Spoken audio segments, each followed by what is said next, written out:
Résidence The 8 Mega Home Doj Tas ñoo leen di may seen émission Parcourir. Bienvenue chez Mega Home, l'expert de l'aménagement intérieur sur mesure. Nous concevons et fabriquons localement des cuisines modernes, des dressings fonctionnels, des portes élégantes, des chambres raffinées, des revêtements muraux, des meubles TV et bien plus encore. Chez Mega Home, chaque meuble est conçu avec une précision millimétrée dans notre usine.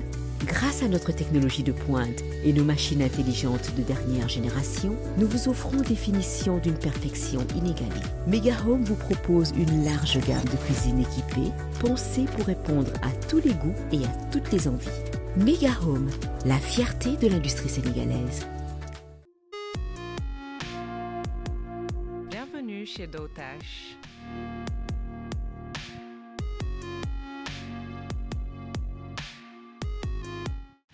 T'es toujours fâché?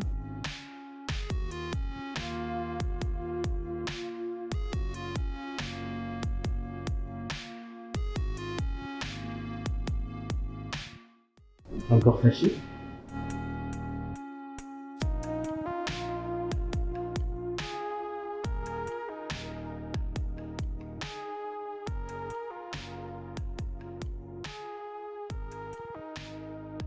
Avec toutes ces merveilles, c'est impossible que tu sois toujours fâché.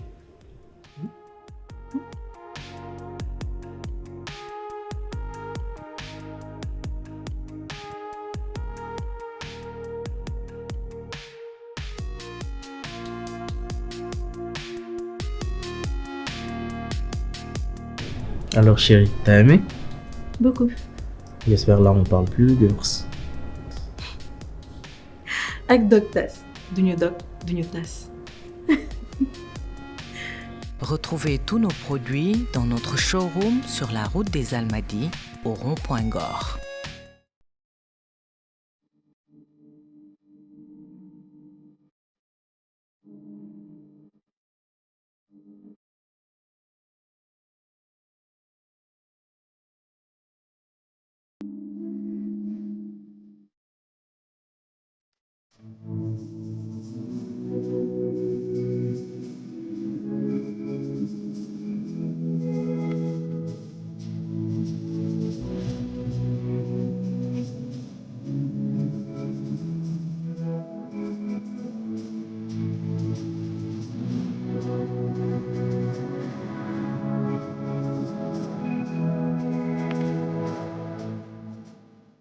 daal lépp laay def. non dañu wax dëgg rek amoon na benn mbër bi fi waxoon moom day raxas deñ.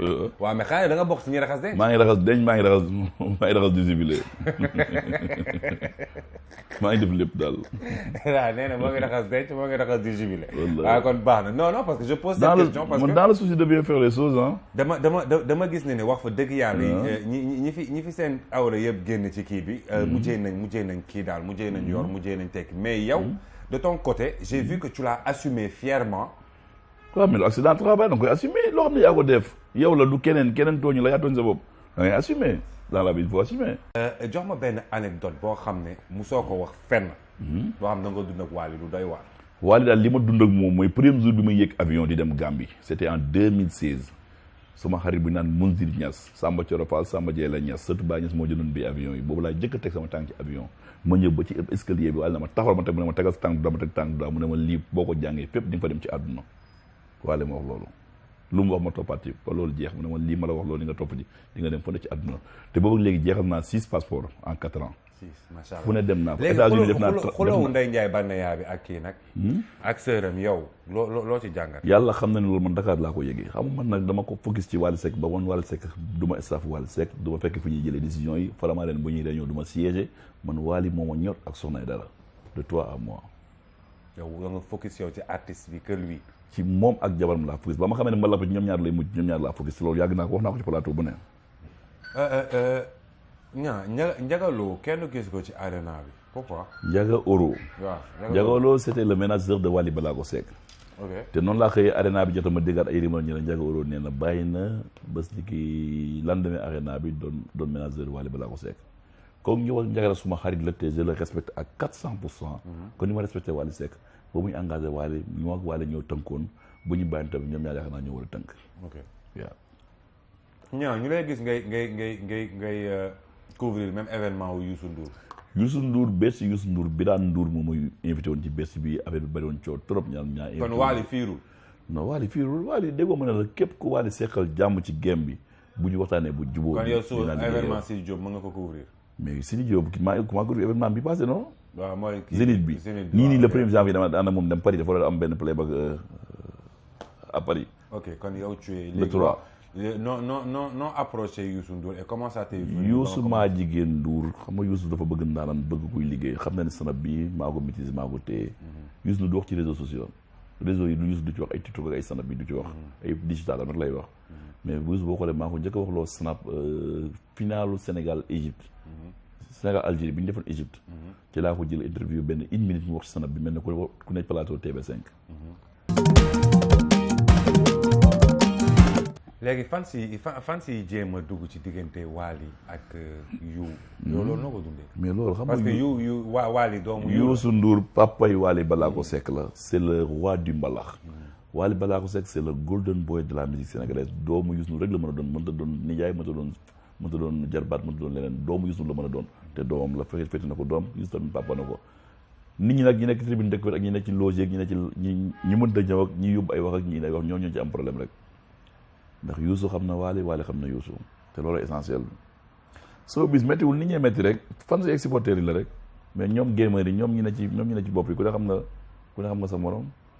ñaa est-ce que am nga ay noon ci milieu bi. mais noonu mën da ñàkk noonu am na fépp noonu mooy tax nga góorgóorlu sax. parce que lu tax ma laaj la ko parce que dama ne est-ce que gëm nga jabar nga ne ma gëmoo. non noonu mooy tax nga góorgóorlu tey noonu mooy tax nga góorgóorlu noonu ngay tax nga am fulla ci li ngay def noonu mooy tax nga bañ a ndax da ngay sóoraale say noonu ñi la bëgg di nga leen sóoraale ba boo defee erreur ñooñu dañuy am problème noonu mën da ñàkk ci game. xam nga cinéma moo ak ay bëteyam lam gis rek lay xam lam gisul du ko xam te télé cinéma bi jusqu'à présent waneegul dara ci li mu war a wane li mu warta wane rek lay wane parce que nag cinéma bi mënoo cee génnee fecc ak woy. waaw mënoo ko cee génnee de. jeex na couple buy fóonante ay jigéen ñuy regeju ay kii yooyu rek la mais amul il n'y a pas de cause nationale il n'y a pas de titre autour de la dignité humaine amul am na loo xam ne waruloo àddina waruloo koo jaral alal waruloo koo jaral lekk waruloo koo jaral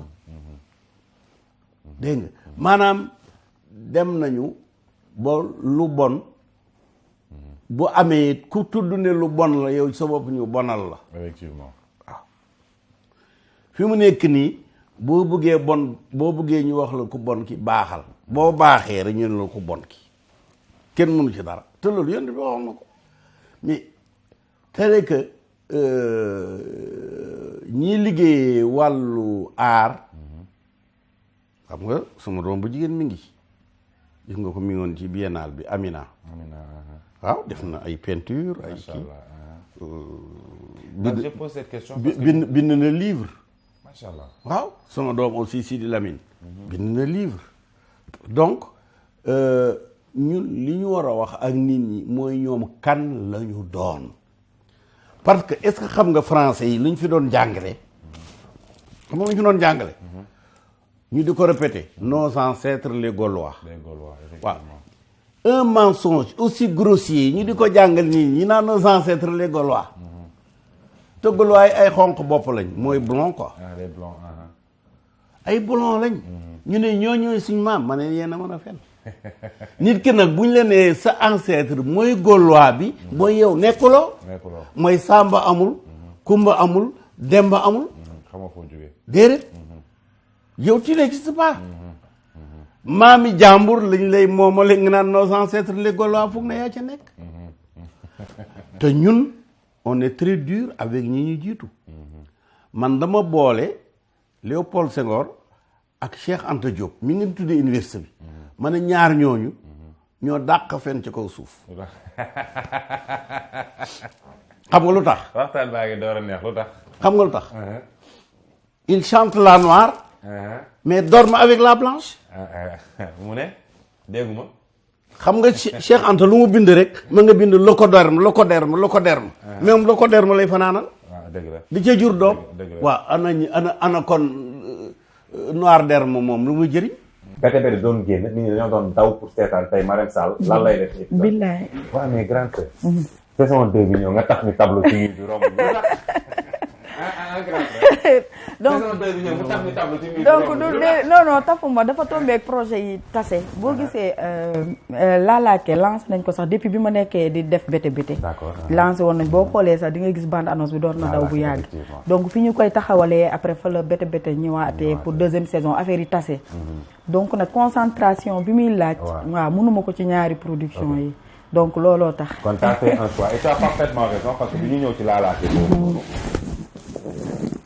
gis naa ci grand Sagna j'ai vu que des grands artistes dans cette série là. casting bi nu mu demee. waaw xam nga ñun famille lañ. casting bu laalaake. non boobu loolu laa non man tout ce qui concerne les castings les scénarios texte découpage yooyu yëpp c'est pas moi. c'est pas toi. déedéet. d'accord yooyu man homme de kii la homme de surface la. homme de surface waaw man moom je n'écris pas de scénario rarement. ok je donne des séquences rarement. mais séquences yi dañ koy joxe de mu ngi ci biir de day laaxatu rek ne ci ginnaaw ni waaw. mais day laaxatu mais mu ngi ci biir bu baax sax. mais ñoom c'est que xam nga ñoom ñett ku ci ne dafa respecter sa liggéey morom. ba boo toogee ci plateau doo bëgg wax maa dinaa def lii et puis loolu c'est normal. mais day def de. mais casting bi moom c'est Soumboulou et Aziz. waaw ak son mari ak sama mari. Aziz il est fort. ak Xaas. waaw ak grand bi waaw. waaw ñoom ñett daal ak le boss qui écrit. Aziz il donne les idées beneen boy bi bind. laalaake. waaw. laalaake mooy loo warta laal. loo warta laal am na génération bi xamuñu yooyu ñoom ay génération de ay moo tax tooñ bi bari léegi. waaw loolu moo tax da ngay tooñ nit sax dem toog sa yu bari di yàq doo xam ki nga tooñ kan la. moo tax ñu war a moytu tooñ andiwaat valeurs yi andiwaat yar yi andiwaat teggin yi. te du ku nekk la ñuy wax lu ñaaw. du ku nekk la ñuy jànni. du ku nekk la ñuy saaga du ku nekk la ñuy xas. sama vie artistique ak sama vie normale. dama ci teel a am sama fulla teel ci am sama fayda. xeet gi daqa kekkantoo nit ci àddina mooy sénégalais. Sénégal ku dof ne fi da ngay gën a ràngati ko. ku waye di ne fi da ngay gën a waye di. boo amee inintelligence ne fi buñ la fexe mukk nga intelligent dañ lay gën a pëtëxal. Sénégal boo fi nekkee mënoo solo di solu dof defe ne yaa fi ne da ngay gën a dofe ci solo. waaw maanaam ay ràngati nit daal ñoom. léegi nag boo fi nekkee parce que seen ñun sunu liggéey bi dafa niru lu kaf te du kaf wax nga ko léegi man na la dugg ci sa bii wax ma fàtte ni man ci émission laa nekk à part théâtre bi lan ngay def. man question bu mën na ma ku ko dégg sax du ñu respecté ñun. léegi nag nga def ni kan la nga def ni ci gouvernement la nga def ni ci peuple bi la nga def ni kan la. ñun. ñi ci bokk te di ko fooyee. ñun c'est vrai. ñun ñoo fooyee suñu bopp ñu fooyee ñun ñoo respecté wul suñu bopp kenn du ñu respecté ñun ñoo woyofal li ñuy def ñu woyofal parce que man nag du ma génn nekk ci plateau yi caméra yi tiim ma moteur ñu ni saa tourne action kii coupé wala kii maquillage coupé action toute une journée léeg-léeg sax booy dugg sa kër. boo farluwul lool di nga dese ay boori julli. nga war a gisanteeg sa soxna gisanteeg sa doom yi fekk sa doom nelaw na nangam dugg na fi génn fi yaa ngi am yeneen yoo war a rek la ma sonn googu soluwaat ba rafet suñu mbubbu acteur bi nekk ci mbedd mi nga naan ma juutuma wangeetul ma dootoo ko defati. c'est que dafa am ñoo xam ne buñ ko defee ba pare ñoom dañu koy doxee. léegi nag am na ñoo xam ne dañ koy def ba pare nekk ci mbedd mi boo leen nee juutul ñu jiitu. boo leen nee wangeetul ñu wangeetu boo leen nee tëbal ñu tëb boo leen joxee 100 francs baax na boo leen joxee fukki dërëm baax na. mu rey seen aar.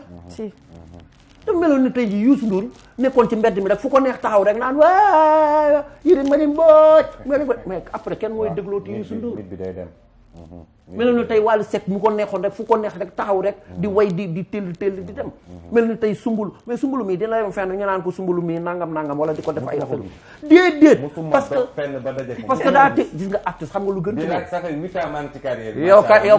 yow Kader li nga nekk yow nga def man dama la fan man tournage rek laay def maa ngi ci ay boy yoo xam ne dañoo commencé théâtre nii ma fan leen xam nga lu tax late bu ñoom Kader man benn yoon laa mës a dajeek yow te sa buntu kër lañ doon tourné late moo baaxul ci artiste pandang ratap mel ni béy bu ñu libéré ci ay karo ratap fu ne nga dugg moo waral sax am na ñu bari bu ñu defee ba pare pour ñëwaat pour ñu defaat dafay jafe parce que day fekk saturé na seen image saturé na nit ñi doyal nañ te nit ñi dañuy doyal sénégalais yi dañuy doyal léegi nag buñ doyalee c'est fini te Sénégal su la gisee lu bëri sax dana koy mujjee soof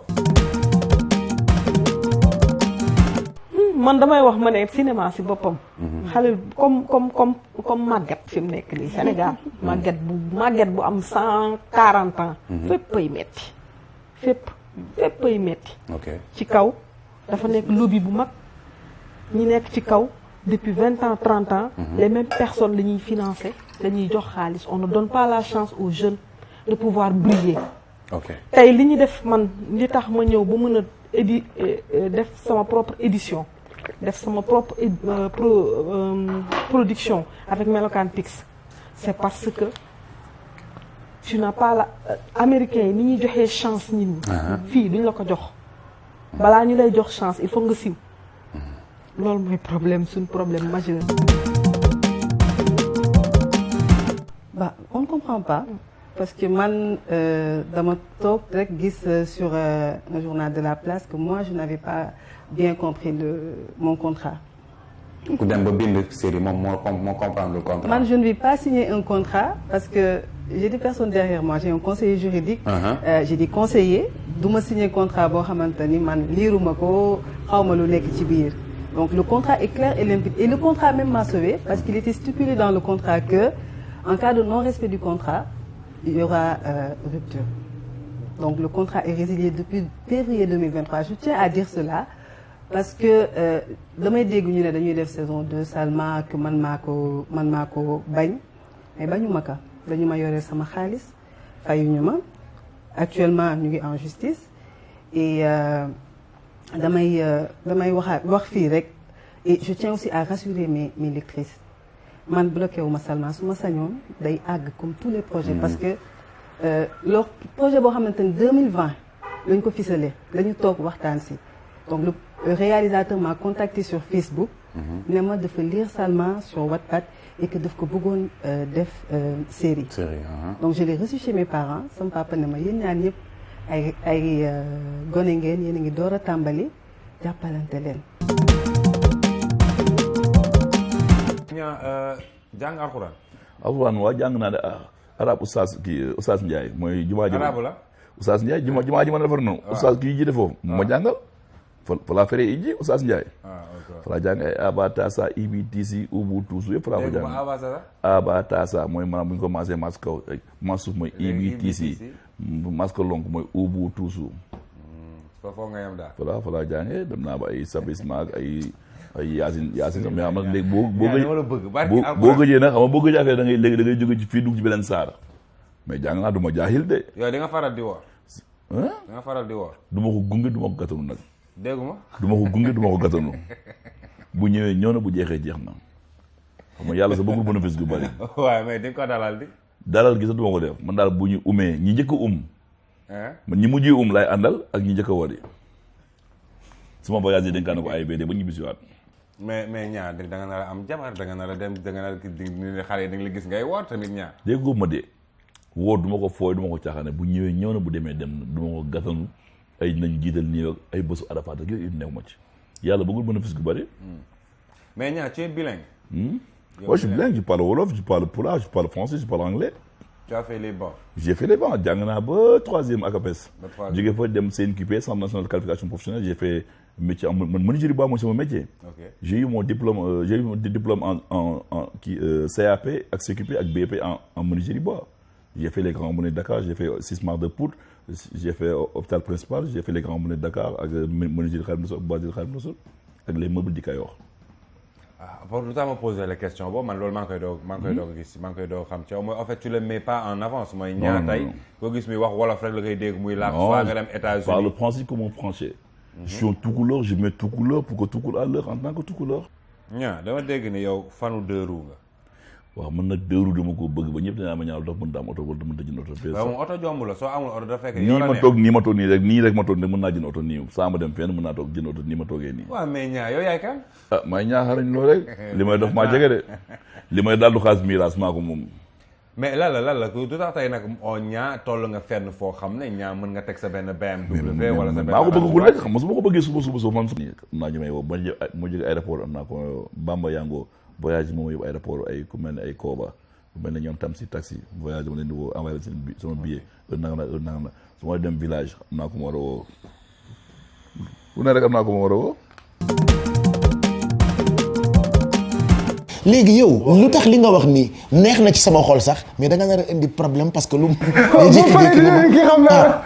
gis naa la lii nga dugal kan moo la ko dugal loolu xoolal su ma waree génne benn morceau ma ne ko loolu kenn du ko comprendre par exemple morceau KPC bi xam nga day jëkkee rek bind KPC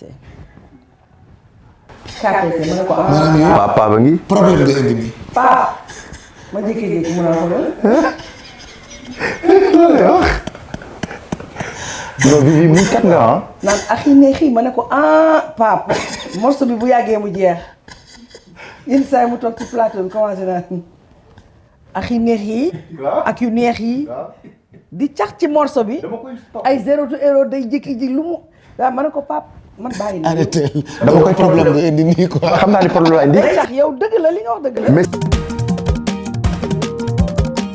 Lalaké man en fait dama bëgg déjà nga wax ma raison pourquoi on va regarder Lalaké de 1 2 mooy lan moo leen inspiré ci Lalaké yow ak kilifa ji waaw wax naa la histoire vraie la moo ñu inspiré ñu daal di woo Aziz ma ne ko lii pourquoi pas ñu tourner ko parce que kii histoire am bi doy na waar lii dafa doy waar bon ñu woo Aziz expliqué ko Aziz daal ne waaw yokk ci ay affaire moom it xam nga moom bopp bi daa toj moom gaynde la moom affaire scénario moom da koy toj donc noonu ñu woo sam papa woo ñoom ñu woote daal woo ñëpp donc affaire bi nii la taxawee donc Lalaké nag moom nekk na film bu doy waar boo xamante ne dañuy bàyyi nit ñi di ko cons par ndànk-ndànk xam nga egsi naa ci kër gi ñëwaat naa ci biir kër gi maa ngi toog ci peggu Baye Siré donc Baye Siré waaw mais nag xam nga Lalaké pour ñi comprendre lul ça fait l'occasion Lalaké bi ñuy jeexal première saison bété lañ ko def presque bi muy jeex ñu def bande annonce bi def ko ñu ni bu bété jeexee rek ñu daal di koy teg bu kenn defe ni dafa nekk di concurrencer wala dafa nekk di natt boppam ou quelque chose comme ça lu dajale rek parce que ñun buñ ko géntee woon nii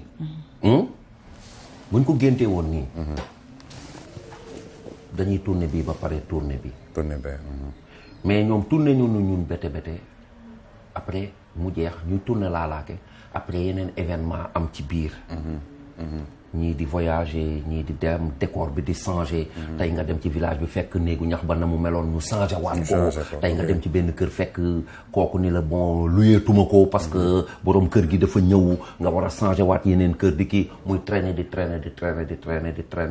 mais heure bi ñun waroon a fekk sax ci fin wu diffusion bi sax dafa daje rek parce que xam naa ni moom amul benn xolu ak léegi teraanga gi mu jot a siq ak waa Evenprod mu toogaat naan day concurrencer ak ay defe loolu amul loolu information bu may jox nit ñi la rek te ñaari film yi c'est diamétralement opposé waaw bii c'est trop triste bële c'est Sénégal mais bii comme ni mu ko waxee moom xam nga jëkkëram dafay yëngu ci wàllu di xam nit ku dara nekk ci yow xam rab xam ay affaire daan di dajeek ñu bëri et puis jëkkëram aussi def ay dëkk yu bëri ci wàllu sous région bi fii dajeek ay kàngaam dajeek ay histoire yu bëri bon am na ci loo xam ni man ak jëkkëram liggéey nañu ci affaire théâtre lu yàgg di ko def ci chaîne am te kii xamul sax d'accord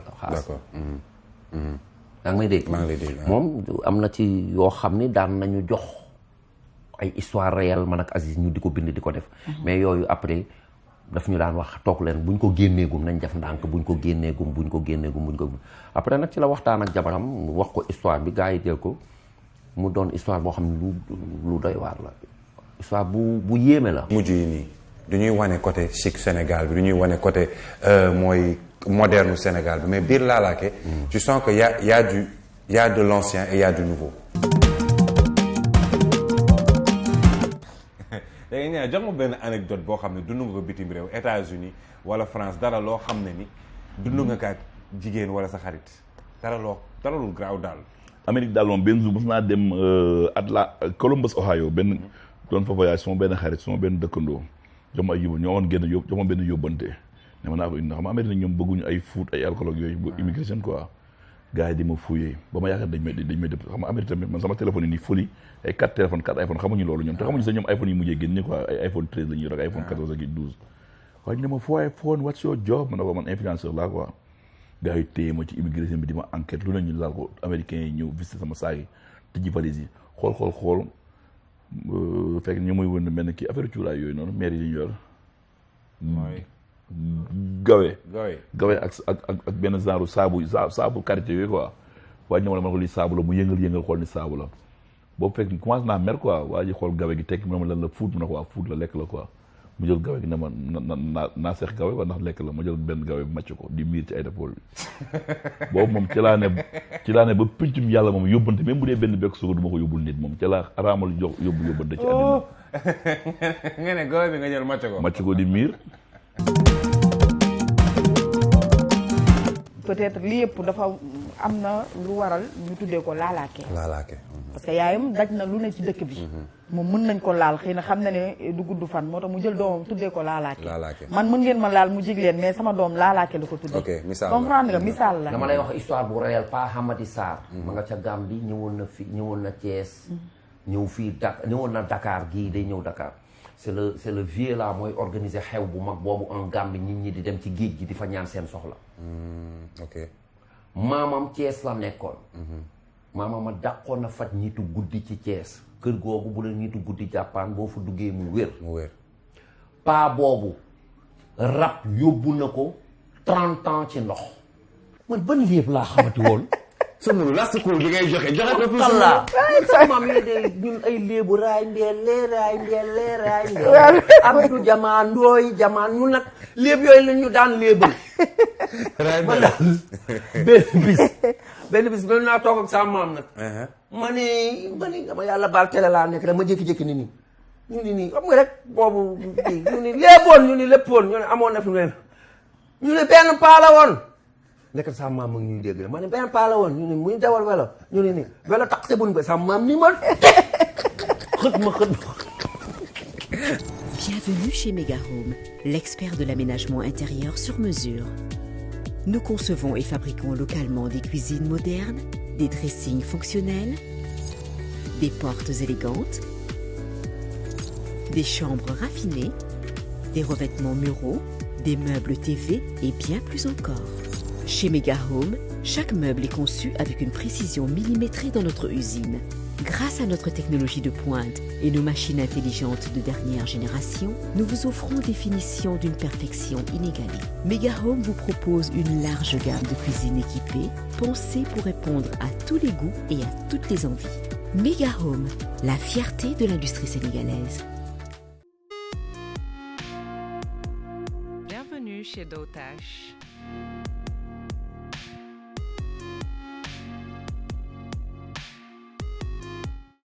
T'es toujours fâché?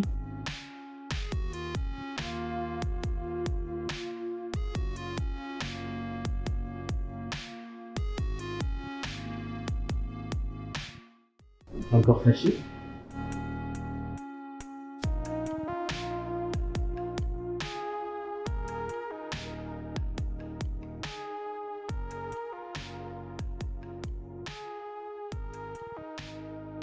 Avec toutes ces merveilles, c'est impossible que tu sois toujours fâché.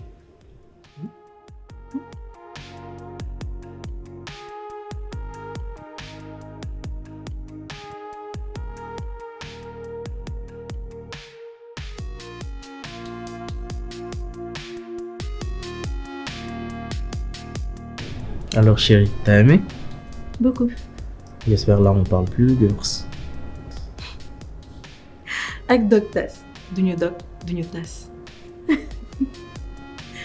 Retrouvez tous nos produits dans notre showroom sur la route des Almadies au rond-point Gore.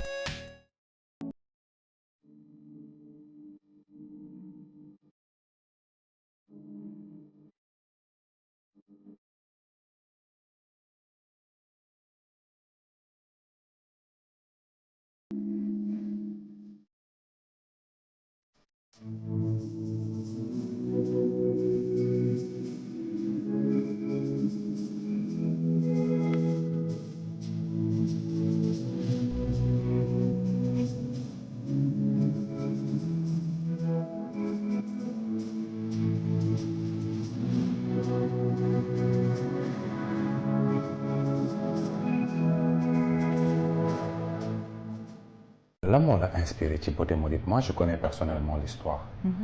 Parce que c'est une histoire boo xam ne ni tey am nañ jigéen yu bëri ñoo ngi koy dund seen beauté mooy seen cat seen beauté moo leen dugal ci bépp problème.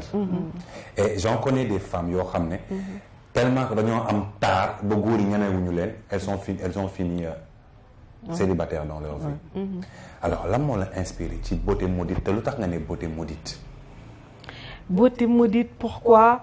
Parce que comme li nga waxee dañuy wax toujours naan taar kii la privilège la wala honneur la wala dara. Man quand j'étais jeune j'étais dans le milieu de la musique. Musique laa njëkk a commencé avec Vieux Mac Faye et autres. Nekkoon foofu comme ligue vocale et tout ça avant de me marier. Mais donc dama doon fréquenter bu baax tous les moo tax ma am benn background intellectuel boobu noonu nga xam ne dama xamoon j'aimais bien m'asseoir avec les putes pour mën a waxtaan ak ñoom seen vie lan moo tax mu dugg si et tout ça et donc da ngay dégg lu bëri beauté maudite boobu noonu dama ci doon gis ay jigéen yu bëri yoo xam ne par rapport ak seen taaru dafa yàq seen dund plus que daf leen defaral. Donc, comme pour dire que chacun a besoin d'une main. Bon, effectivement. Et surtout ne pas juger. Et surtout ne pas juger. On est trop dans le jugement, loolu moo ñu retardé. Effectivement. Nous, on est trop dans le jugement te duñu xool lan moo waral lii am. Effectivement. Donc, Rachid est venu, il a sauvé Salma, génne ko ci yoon ba mu nekkoon teg ko ci yoon bi Salma bëggoon parce que quoi qu'on puisse dire Salma ni mu meloon neexu ko. moom moo njëkkoon bañ boppam balaa nit ñi di ko bañ. Donc c'était juste pour dire que ni voilà nit ñi duñ leen juger beddi leen y a certaines personnes duñ leen juger wala beddi leen war nañ leen mën a réintégrer ci société bi jàppale leen ñu génn ci lu ñu nekk et puis voilà les laisser refaire leur vie et c'est ce que ça.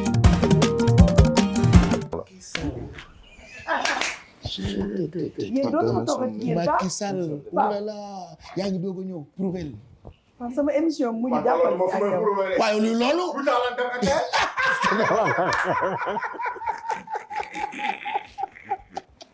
soo ñëwee wàllu bii.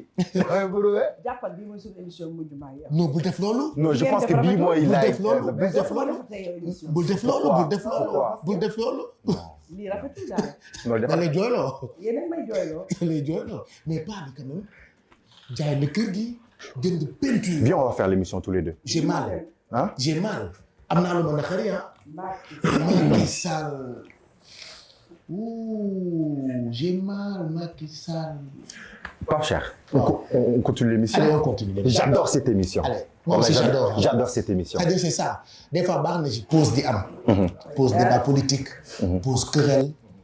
ñu ñëw ci ambiance yi quoi waxtaan déconner reetaan. Nous on a besoin de ça. C'est-à-dire c'est la seule émission télé à mon avis boo xamante ni thérapie lay nekk pour les célébrités. Maanaam tu passes, tu rigoles, tu racontes tout, tu racontes rien, tu te fais plaisir et les gens qui regardent se font plaisir. Et c'est ça c'est ce qui fait le charme de ta venue dans cette émission.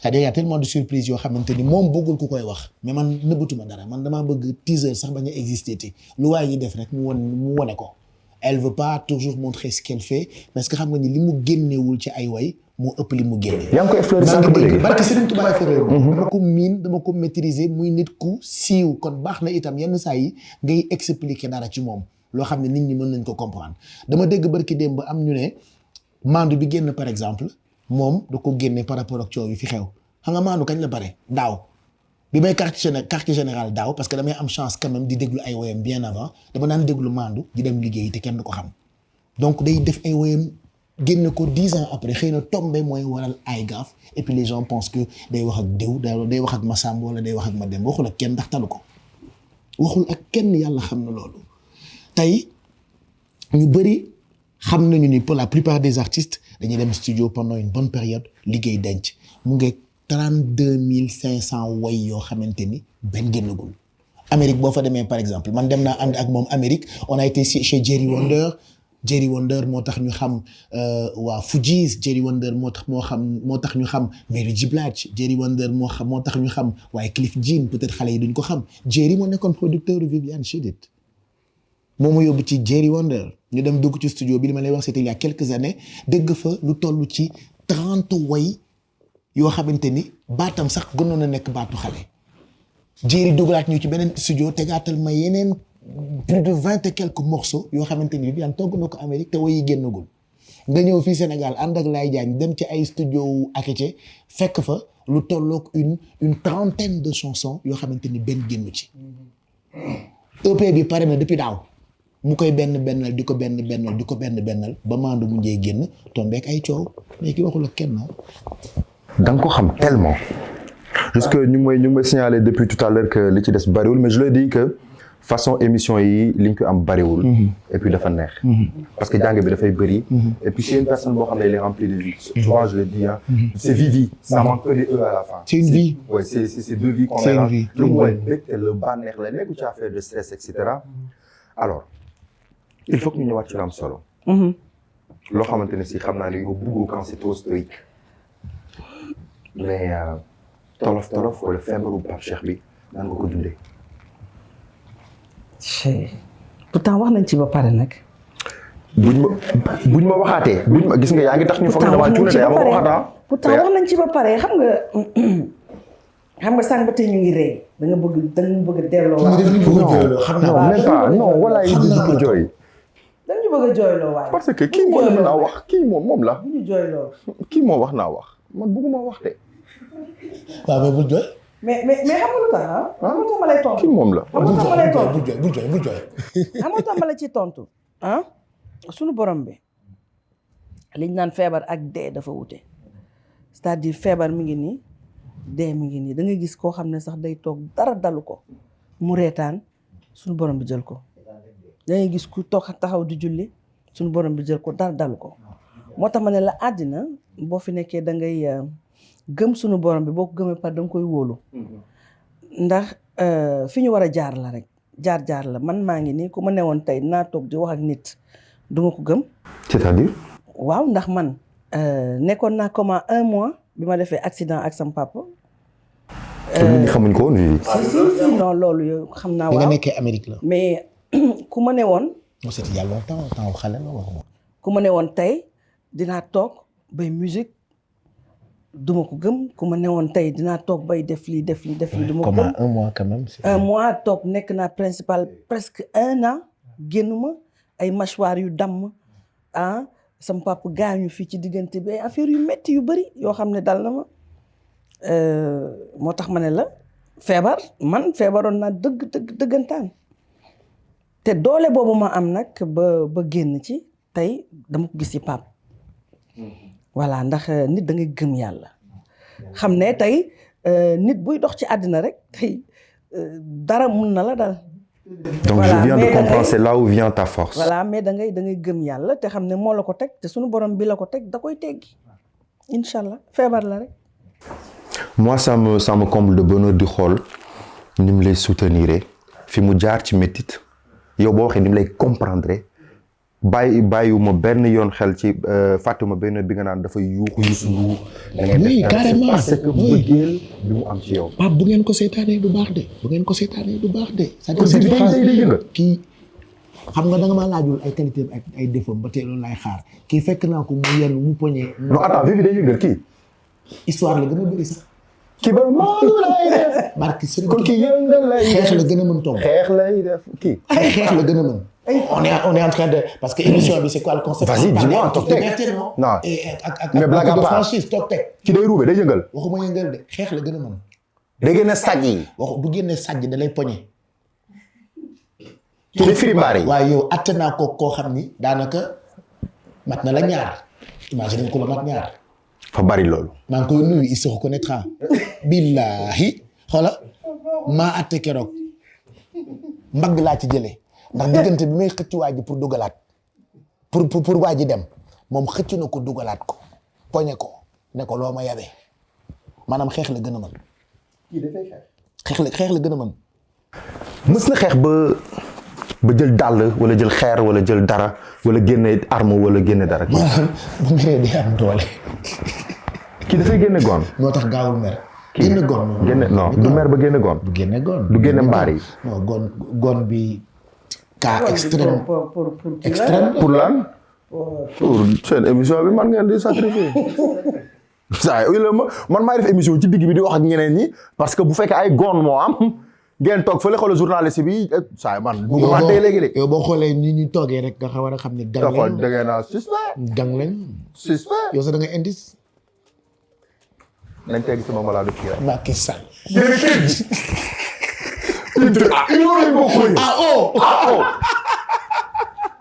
alors monsieur Deme je pense non mais c'est une vraie lionne c'est une vraie lionne. c'est une vraie lionne gaynde la en fait. góor yabul jigéen du fonto. dégg loolu. waaw góor yabul jigéen du fonto. patam bi ci ruq bi kon loolu la. yii et puis patam sax wax la. dégguma de.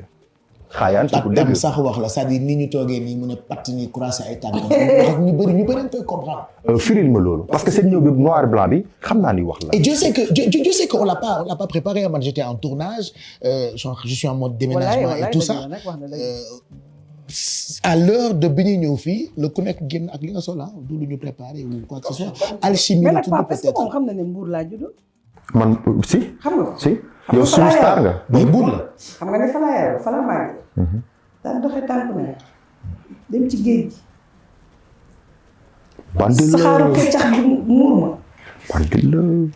soo bëgg damay bañ a tàmb table ji mais dama ko bëgg a dóor teel. tefes. njaab ko teg tefes man ngay waxal.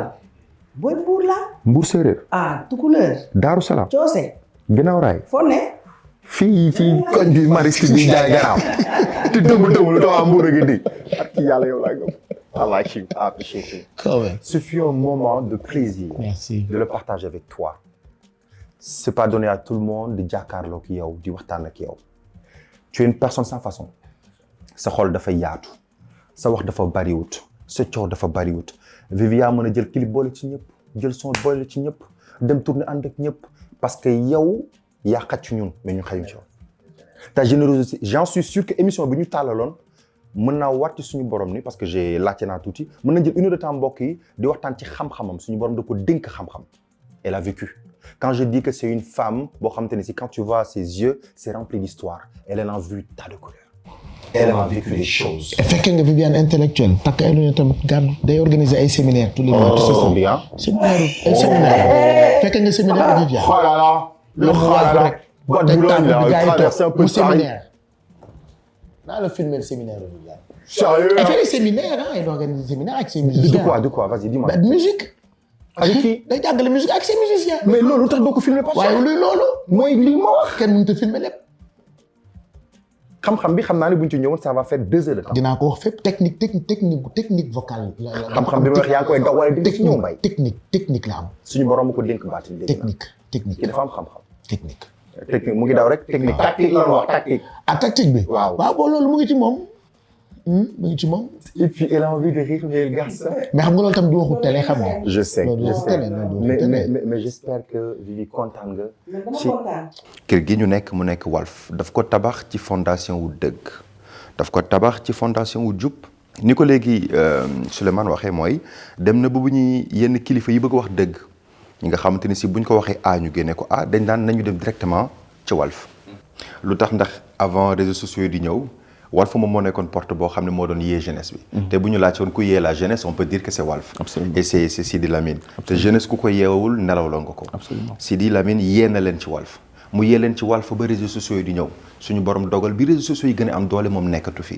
mais tey aussi tamit yaakaar naa ci sa xalaat ni war nga gis ne lu ci mel ni yenn vidéo yoo xam ne bëriwul luñ koy gis mooy même Ousmane Sonko ku bëggoon Sidi Lamine la. ku ko daan déglu la ku daan ñëw des fois ci buy wax mu koy déglu tam di xool ay téeréem. est-ce que gisoo ni tamit yoon la que ndaw yi nga xamante ni si ŋànk nañ rek pour de ko démocratie Sénégal. parce que noonu la ko Sidi doon waxee juste pour démocratie Sénégal pas pour Diomaye pas pour Sonko pour keneen est-ce que gisoo ni jotul ñu demaat jàngiwaat ressourcé wu. ndem ñu ngi leen di commencer jox bopp que ñu gën a xoolaat bind yooyu.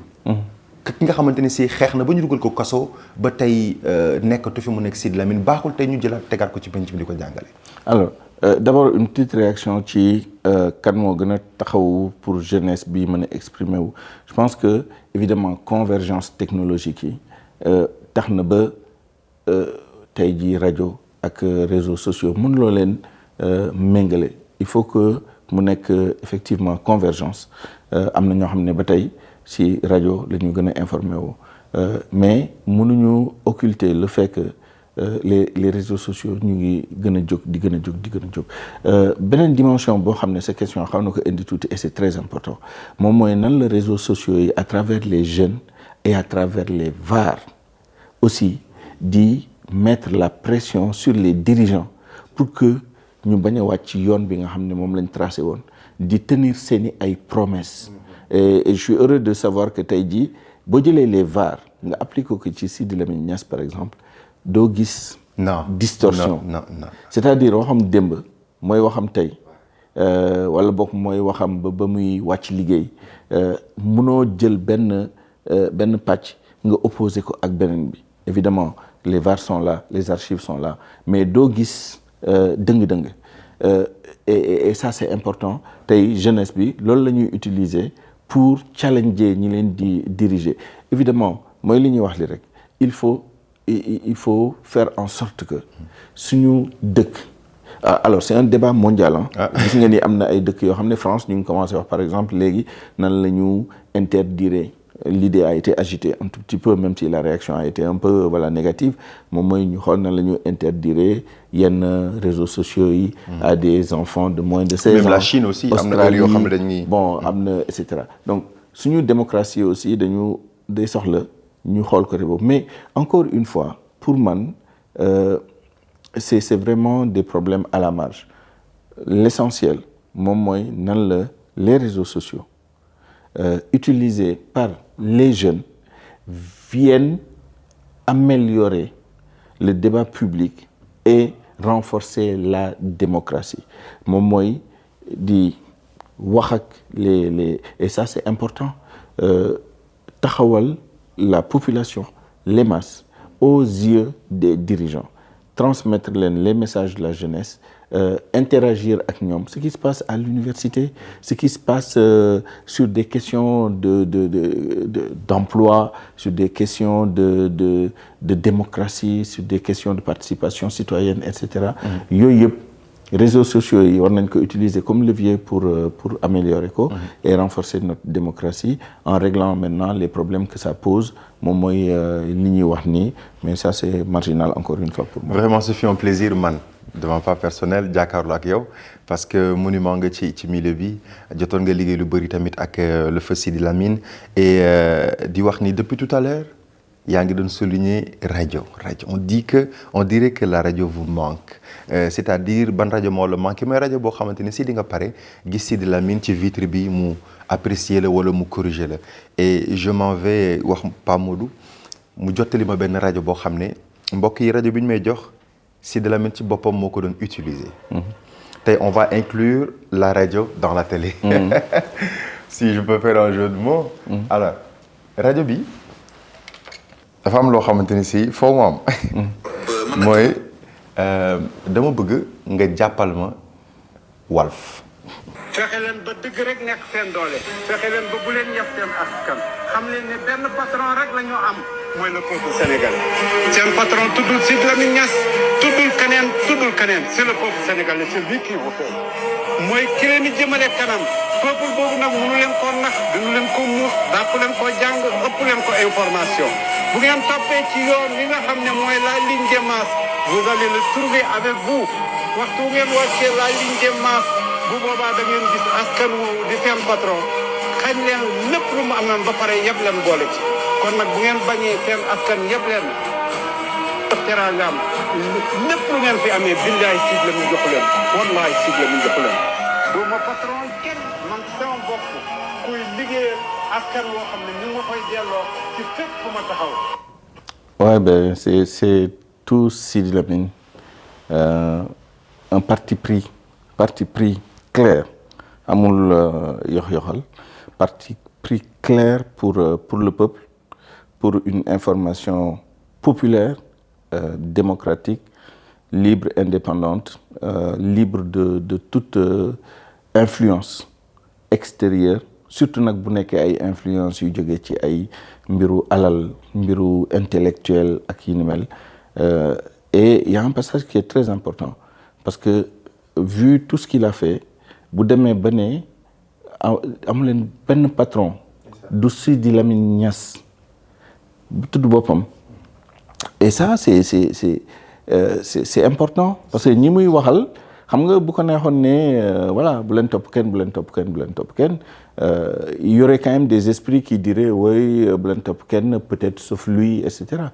mais il le dit clairement même man mii nga xam ne maa moom fii bu leen ma du ma seen comment dire c'est pas du man ngeen di liggéeyal vous travaillez pour le peuple mooy seen patron et yaakaar naa feeñ na ci contenu yi feeñ na aussi ci proclamation yi ci signature bi Walfadjri Leer Jamono la radio du peuple ak yi ni mel ça a toujours été la ligne directrice ça a toujours été la ligne éditoriale et ça c'est très important.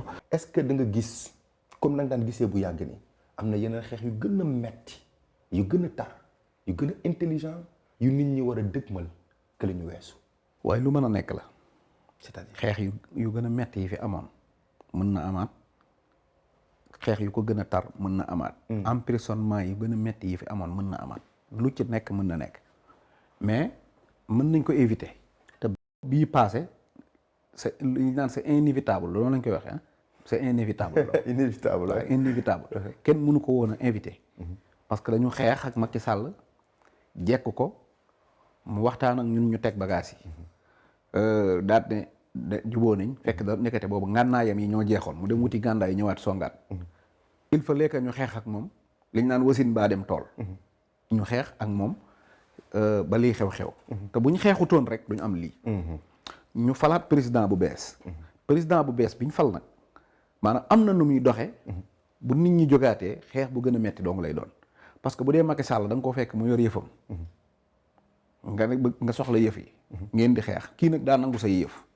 sooy xeex loolu dégguma de kii li mu yor suñu yëf la da koo nangoo ci ñun mais man vraiment ñaanuma ko yàlla nag mais am na lu nga xam ne tey ku ko nar a def Sénégal man de xàmmeewuma Macky Sall ak Ablaye Wade ak keneen dafa am ay jëf yoo xam ne man dama koy bañ te xam naa ni peuple bi dañ koy bañ jëf yooyu ku ko def maam da ngay dajeek peuple bi loolu moo tax mais amaana tey buñ demoon ba coow am ba ñaanuñu ko yàlla ba yegg fa amaana dina wuute parce que bii yoon tey dañuy xeex mais am nañ ay institution yuñ mën a xeexee te bi amuñ ko woon bee nag amuñu woon institution peuple rek lañ amoon bu taxaw tey mën nañu wax ne am na ñoo nga xamante ne parce que Ousmane Sonko moom mu coow mu bari mu teel ak nga xeex ak moom nga ñàkk xeex ak moom tey féete gi peuple bi féete ak moom loolu nekkatul lu kenn mën a nëbbutu ñëpp xam nañ ko ni peuple bi bëggee féete ak moom assemblée nationale tey boo fa demoon 130 députés rek ñun ci peuple bi rek lañu jóge comme ni li peuple bi yëg loolu la ñuy yëg ci Sonko soo demoon ci directeurs yeeg direction yeeg yëpp ñi ci ëpp ci ñoom ci peuple bi rek lañ leen génne ñu ci bëri sax dañoo xeex dem kaso génn doog a ñëw ci place bi ñu toog donc kon bokkatul mooy bii yoon bu ñu demoon ba coow am tamit ay institution ñooy daje xëy na assemblée dina mën a taxaw taxawaay bu ko war régler lu bari sans que ay bakkan di wadd wala ay deret di tuur waaye man de li ma jàpp mooy xeex bi jeexagul parce que liñ doon bañ ba léegi mi ngi fi comme la temps nag bi tax nit ñi gis ko amagul gis accès guñu ja mais comme la man alerte laay def parce que am na lu bëri lu may xam loo xam ne man li may xam du ma ko wax waaw yow noonu nga yàgg dox waaw li may xam man du ma ko wax mais man xam naa ne liñ doon xeex lépp mi ngi ci réew mi ba léegi te jàpp naa ne sénégalais yi moom dinañ ko jéem a fajal seen bopp mais est-ce que doo leen ci dimbali nga wax leen ci tuuti non mooy li ma la wax nii rek liñ doon bañ lépp mi ngi fi fan laa ko teg loolu buñ doxee tuuti danañ ko xam parce que bu fekkente ne injustice la mi ngi fi jógewu fi bu fekkente ne tamit sàccub xaalis gisaguma ko de mais xam naa ne ñii fi nekk kuñ jekko sàcc bu ku leen bàyyi ñoo ñi fi ne ñu fi jóge soreewunu ci ñu ëpp ci ñoom bu fekkente ne am vision bu baax bu war a doxal réew nanguwoo koo doxal ndax ay intérêt wala ay nangam loolu mi ngi fi te lii dong moo taxoon sénégalais yi di xeex te dañ ne olof da ne lu jiw wa jeexul jógu fa jiw yi nag jeexugul kon tey bu doon alerte da nga war a wax ni sénégalais nañu def très attention man daal sénégalais yi benn affaire laa leen di digal Ousmane Sonko daal mooy ki nga xam ne man seet naa ko seetantal naa ko xam naa ne lii defar Sénégal ak bëgg Sénégal ak jub ak kóolute gi ma war am ci moom man gis naa ne am na ko ba mu doy sëkk te ku ma jox kaamin ma waat ne du mës a wor Sénégal kooku nag maanaam nañ ànd ak moom rek vision wam suñ ko toppee liñ bëgg dinañ ko am dañu toll nag ci moment boo xam ne dañu war a retour à l'orthodoxe mooy delloowaat buum ci boy gi jàpp ko wan ko confiance bu mu koy wan ne wóor na ko ne peuple bi duñ la trahir su ko defee fi mu jëm dina fa yegg te bëri na lu war a xew loo xamante ne ñi ko war a xewal suñu xamee ne peuple bii ñi ngi ànd ak kii te duñ ko bàyyi dañ naan jaru tension bi entre le président de la République lu kenn bëggul et le premier ministre yaakaar nga ni tension la ñàkk a déggoo la lu ñu njortu la wala loo seen mu nekk càllu mberte ñëw non tension la njortuma ko xam naa ko da nga ko doon wax sax man dama la doon déglu mais dama ne xëy na xët-xëtu ndongo daara bi man xam naa man nag kaay ku dal laa ci envers sumay kilifa jomaay lu nekk xew na fi su ñuy wax rek damay wet wetal de loolu suma vidéo yëpp damay wet wetal rek dëgg la naan non Sonko sax dem na ba taxaw wax man bi ma ñëwee war a wax dama na bëtu rek ne non nañ waxtaan nañ lii nañ laa mais dafa am lu nga xam ne nag lii doo nga koy régler lii ñuy def nii gis nga nit booy bañ mu toggee fi nag wi da nga koy aaye dem daral waaw mais boo ko bàyyee mu dem daral nga bàyyi ko mu rendi nga bàyyi ko mu fees soo dof loo rek dina ko togg Diomaye ku ko respecté laa man même gis nga erreur yu bëree bëri gis naa ma ko doon def mais musuma toog ci télé naan non président li mu def fii ànduma ci wala dara mais dafa am loo nga xam ne nag koo naan duma la topp fa ngeen jëm dafa soriwul nun Ousmane Sonko crédibilité am ak lim doon ci Sénégal liñ ci wékk dafa rëy nee naa la réew mi bu waree baax man li ma gëm mooy benn seule personne moo koy defar mooy Ousmane Sonko kooku nag crédibilité am képp kuy dox pour yàq ko wala nga wàññi ko non ñun amatuñu masla bu ñu war a am ak yow kon léegi tension bi c'est affirmé tension la man loolu la tension la c'est affirmé te luñ gën a dem di ko gën a gis waaw Diomaye bu ma la doon wax fu mu toll day mel ni porte bi nekk Gorée nu mu tuddati waaw foofu la taxaw déet waay waaw baax na du dëpp déet waay sëriñ bu lox loolu waa léegi du ñuy def ba éviter ko éviter gi daal weesuwul ñun tafu ci Sonko jàpp Sonko wéeru ci Sonko di topp Sonko rek moom mënta ñëwaat su ko wóoree ne mu yéeg mu wàcc muy weex ak ñuul tàng ak sedd mënta wax ba nit ñi bàyyi Sonko te bu 2029 jotee li Sonko bëgg la ñuy def kenn ku ne di nga ko respecté ndax mbooloo mi waaye bu gaa yi réussir di songu Sonko di ko dompat kaataak di ko dóori xiir ba noppi naan ñu naan noonu nan maslaa rek ndax ci nangam su boobaa yëf yi day gën a metti voilà ku bañ mu metti nag teel a la rancé wu wan Sonko ne ko rek yaa fi ne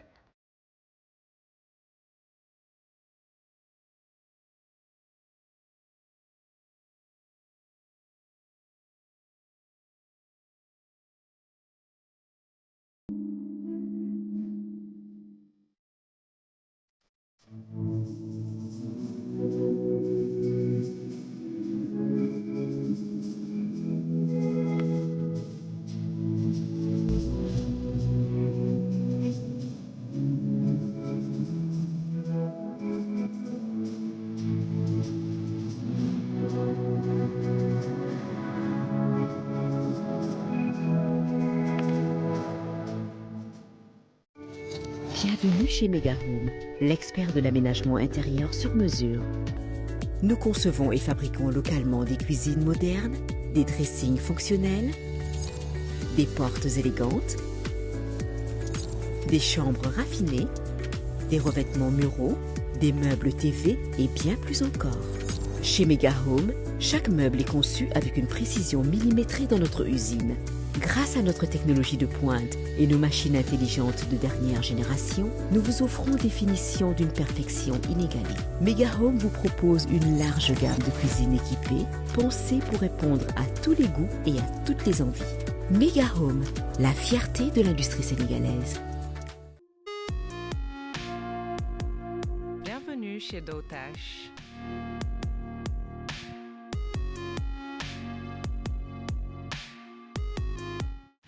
T'es toujours fâché?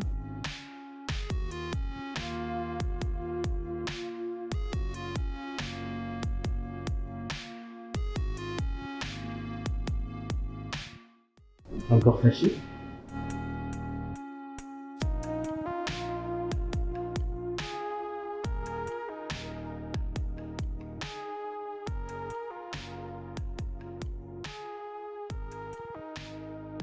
Avec toutes ces merveilles, c'est impossible que tu sois toujours fâché.